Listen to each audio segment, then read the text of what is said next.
के बारे में नहीं सोचता हूँ, मेरे दिमाग में हर चीज चलती रहती है। अब जैसे मैं कहीं पहुंचा, मैं लास्ट में ये पहुंचा कि फला व्यक्ति उस अमुक व्यक्ति उस गाड़ी में मौजूद है, चाहे जिसकी गाड़ी हो, मुझे वो आदमी बतावे ना कि वो गाड़ी किसकी है। भाई मैं किसी जगह पर पहुंच रहा हूँ, अब आप हमसे समय सीमा मांगेंगे कि नहीं 2 दिन बताइए 4 दिन बताइए। विवेचना 2 दिन 4 दिन की नहीं होती, हो सकता है 1 सेकंड में खुल जाती, हो सकता है महीना 2 महीना लग जाए। यही आपके लिए इसी जगह पे एक्सीडेंट हुआ था और मैं जब पहुंचा था तो यही की पब्लिक मुझसे बता रही थी कि जिससे एक्सीडेंट हुआ है वो टेलर है। मैं यहां से लेकर के भरतपुर तक टेलर खोजवा रहा था। उसका दुर्भाग्य ये था, मैं खोज भी नहीं पाता, आपसे बता रहा हूं, खोज भी नहीं पाता। लेकिन उसकी गलती जरा सी हो गई, उसने टोल प्लाजा का बैरियर तोड़ दिया।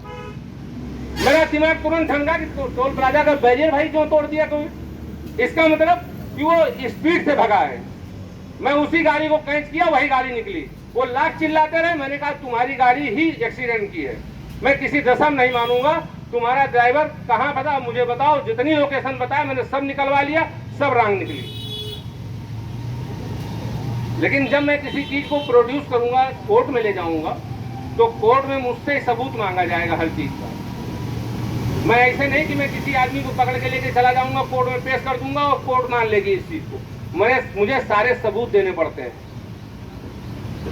और अगर आप 5 दिन का समय मुझे दे रहे हैं पूर्व चेयरमैन साहब, हो सकता है उसके पहले हो जाए, हो सकता है उससे 2-4 दिन और लेट लगे, लेकिन एक चीज मुझे क्लियरेंस में है कि आदमी फला मौजूद है वहां। अब उनसे बस हमारे एसआई साहब कल आ गए हैं, इसीलिए मैंने उनको दिया है कि मैंने उस लड़के से हटा दिया, वो नया लड़का था मान लिया। हम भी कभी इस विभाग में एकदम नए थे, हम भी इन चीज़ों को, उसको भी मैंने काफ़ी चीज़ें समझाई कि जब भी खोजा जाता है तो घटना स्थल पे जाया जाता है, घटना स्थल से फिर शुरुआत की जाती है। तुम रंग दिशा मान ले चले गए थे तो तुमको और भी दिशाएं सोचनी पड़ चाहिए थी। जैसे फुटेज निकलवाते निकलवाते निकलवाते कहीं एक आध फुटेज मिल गई ना कि वो गाड़ी इस दिशा में जा रही थी, आपने ही उस दिन मुझसे बताया कि सर उसके आगे नहीं गई। लेकिन जब मैंने खोजवाना शुरू किया तो उसकी गाड़ी की दिशा दूसरी तरफ आ गई। तब मैंने उसके और सारे जो वो है वो निकलवाए इलेक्ट्रॉनिक को। तो आदमी के जाने की तो पुष्टि मुझे अपने आप में, मैं जो चीज लिखूंगा मैं पूरा सेटिस्फाई करके लिखूंगा ना, कि कल को मुझे कोर्ट में पेश होना पड़े तो मैं जाके डंके की चोट पे वहाँ कह सकूँ कि सर ये आदमी है, इनकी लोकेशन यहाँ है, यहाँ है, यहाँ है, यहाँ है, ये वहाँ क्या करने गए थे, इनके पास कोई जवाब हो तो बता देंगे।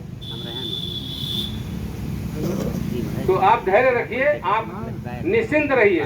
मुझे आदमी के बारे में पता कि अमुक गाड़ी में अमुक आदमी है। अब वो अमुक आदमी से नहीं, मेरे कल आ जाएंगे एसआई साहब, तो कल ही आज ही भी मेरी बात हुई थी। मैंने कहा तो उनको अगर वो मान रहे तो, नहीं तो उनको नोटिस थमा दीजिए, जो हमारे विवेचना के पार्ट हैं। अगर आपको मैं कहने जाऊं आप मेरी बात नहीं मानोगे तो मैं आपको नोटिस दे दूंगा। आपको जवाब देना आपकी मजबूरी है, नहीं दोगे मैं कोर्ट में घसीट ले जाऊंगा। हमारी भी कुछ ये थोड़ा ना है कि मैं कोई मजिस्ट्रेट हूं जो मैं जो वाक्य बोल दूंगा वो हो जाएगा। भाई हमारे विवेचना के अपने प्रोसीजर हैं, हमको अपने अधिकारी से बताना पड़ता है कि सर मैं इसमें ये करने जा रहा हूँ, अमुक व्यक्ति का नाम आ रहा है, मैं ये करने जा रहा हूँ, वो बुलाने से नहीं आ रहे, मैं नोटिस देने जा रहा हूँ। अगर नोटिस पे भी नहीं आएंगे सर तो मैं मुलजिम बना दूंगा सीधे उनको। उनकी बाध्यता है कि अगर मैंने 3 नोटिस दिया, अगर बताने नहीं आया तो सीधे मुलजिम बना दूंगा, फिर मैं किसी की नहीं सुनूंगा। तो आप कम से कम धैर्य रखिए, हम कहीं तक अब जहाँ पहुँचे हैं वहाँ से मुझे एक चीज मिल जाएगी। अब 25 की आप सीमा दे रहे हैं। विवेचना एक ऐसी चीज है जिसमें सीमा निर्धारित हमारी नहीं हो सकती। हम 1 सेकंड में खोज लेते हैं। कभी कभी मर्डर जो है 10 मिनट में खुल जाता है, कभी कभी मर्डर 4 महीने में भी नहीं खुल पाता है। तो ये तो एक ऐसा सब्जेक्ट है जहाँ पे आप आए थे, आपने मुझसे बताया कि सर वहाँ गाड़ी रुकी 2 मिनट। मैं वहाँ गांव में भी सबसे पता करवा डाला, तो एक शब्द कोई बोलने का राजी नहीं था कि नहीं साहब मैंने तो देखा नहीं, मैंने तो साहब देखा नहीं। तो कुछ ऐसे पार्ट्स होते हैं जो हम मृतक के घर से भी लेते हैं, फिर जो मैंने अभी बताया था कि मैं उनसे ले लूंगा, वो चीजें सार्वजनिक नहीं की जाती। विवेचना का पार्ट सार्वजनिक नहीं होता। किसी चीज को हमें करना है तो हमको पुख्ता तरीके से करना है कि कोई आदमी फिर ये ना कह सके वो कोर्ट में खड़ा करेगा ना मुझे, तो मैं जब कोर्ट में खड़ा होऊंगा तो मेरे पास जवाब होना चाहिए ना। भाई हम ऐसे ले जाकर मुलजिम खड़ा कर देंगे तो कल को कोर्ट हमारे ही खिलाफ लिख देगी कि तुम किसको पकड़ लाए भाई, मेरे पास कोनो जवाब है।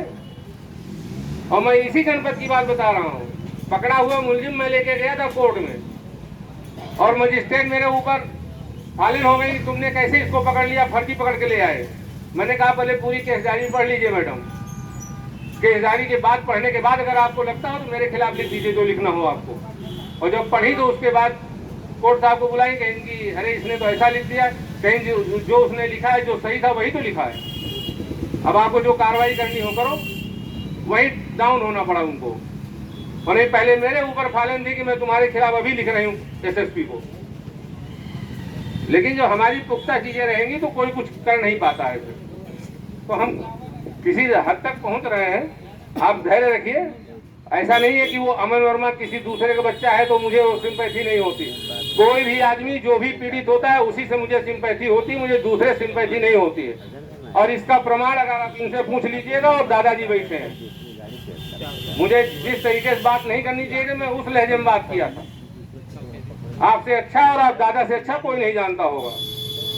मुझे उस तरीके से बात नहीं करनी चाहिए, तो मैं आज भी कह रहा हूँ मुझे आपसे बैठ के बात नहीं करना चाहिए। लेकिन कहीं जरा सी उनकी वो थी, मैंने उसके लिए उनको जरूर इस चीज के लिए मैंने कहा उनसे, मुझे नहीं कहना चाहिए लेकिन मैंने फिर भी कहा उनसे कि आपने ये चीज गलत किया, नहीं तो मैं उसी दिन 1 मिनट में क्लियर हो जाता, मैं दूसरी दिशा में चल दिया होता। भाई जैसे मैं आपके पास पहुंच रहा हूं, आपके पास से नहीं मुझे अगर कोई चीज नहीं मिल पाई सटीक तो मैं दूसरी तरफ भागूंगा ना। फिर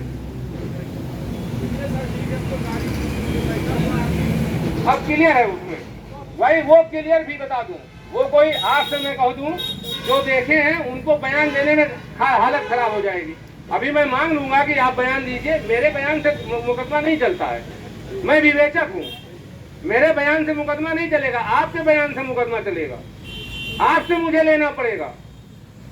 मैं अगर किसी को मुलजिम बनाता हूं तो आपके थ्रू बनाता हूं ना, अपने आप थ्रू बना देता हूं। मैं आपको मुतमईन करता हूं कि भाई ये आदमी आप ही लोगों के थ्रू मेरे पास बात आई ना किसी से कि फलाना आदमी उसमें मौजूद है सर, तभी तो मैं जान पाया।